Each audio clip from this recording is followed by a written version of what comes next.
প্রিয় দর্শক, জগন্নাথপুর 24 থেকে স্বাগত জানাচ্ছি। আমি জুয়েল আহমদ। আমি এই মুহূর্তে রয়েছি নারিকেলতলা এলাকায়। আপনাদের জানাচ্ছি যে বন্যার পরিস্থিতির সর্বশেষ আপডেট জগতুলে গত 3-4 দিন যাবৎ কিন্তু মুষলধারে বৃষ্টির ফলে এবং ইন্ডিয়ান থেকে আসা পাহাড়ি ডলে কিন্তু আমাদের জগন্নাথপুর উপজেলার নলজি নদী এবং কুশিয়া নদীর পানি বৃদ্ধি পেয়েছে।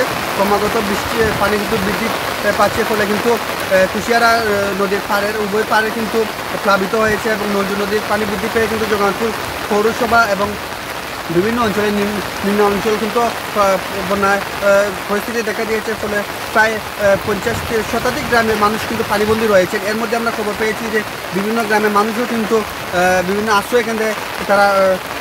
আশ্রয়কেন্দ্রে রয়েছেন। তো আমরা কথা বলেছিলাম উপজেলা নির্বাহী কর্মকর্তার সঙ্গে। তিনি আমাদের জানিয়েছেন যে জগন্নাথপুর আব্দুস সামাদ আজাদ অডিটোরিয়াম এবং কেশবপুর উচ্চ বিদ্যালয়, রানীগঞ্জ প্রাইমারি স্কুল এবং নারিকেলতলা প্রাথমিক বিদ্যালয় রয়েছে। এই 4টি আশ্রয় কেন্দ্রে কিন্তু অনেক মানুষ কিন্তু তারা পানিবন্দী হয়ে আশ্রয় নিয়েছেন। প্রায় 50টি পরিবারের মতন কিন্তু এই 4টি আশ্রয় কেন্দ্রে মানুষ তারা আশ্রয় নিয়েছে। প্রশাসনের পক্ষ থেকে তাদের ত্রাণ সামগ্রী দেওয়া হচ্ছে। আমরা আপনাদের দেখাচ্ছি যে বর্তমানে পানির অবস্থা কিন্তু ক্রমাগত বৃদ্ধি পাচ্ছে। হাওর অঞ্চলের অনেক গ্রামে কিন্তু প্লাবিত হয়ে রয়েছে এবং হাওরের পারে অনেক মানুষ কিন্তু আশ্রয় কিন্তু যাচ্ছেন। কেউ কেউ আবার আত্মীয় স্বজনের বাড়িতে উঠছেন। আপনারা দেখতে পাচ্ছেন যে ক্রমাগত কিন্তু বৃষ্টি, আজ সকালে যে পরিস্থিতি জানাচ্ছিলাম যে আজকে সকালের থেকে কিন্তু মুষলধারে বৃষ্টি হচ্ছে এবং এই মুষলধারে বৃষ্টির ফলে কিন্তু নদ নদীর পানি ক্রমাগত বৃদ্ধি পাচ্ছে।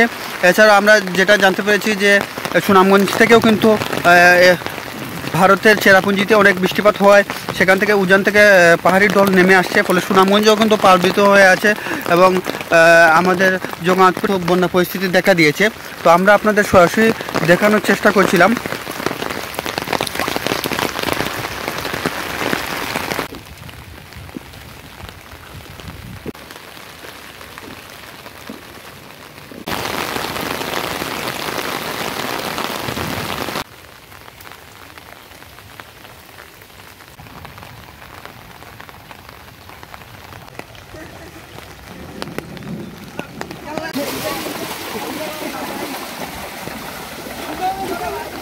তো দর্শক, যেমনটি বলছিলাম যে আপনাদের জানিয়ে রেখে যে 2022 সালে কিন্তু এই একই দিনে কিন্তু জগন্নাথপুর বন্যা পরিস্থিতি দেখা দেয়।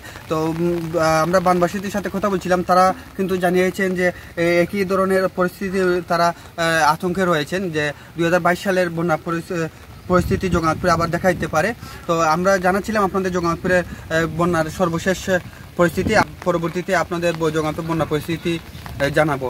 ততক্ষণ পর্যন্ত আমাদের সাথে থাকুন। জুয়েল আহমদ, জগন্নাথপুর 24, জগন্নাথপুর।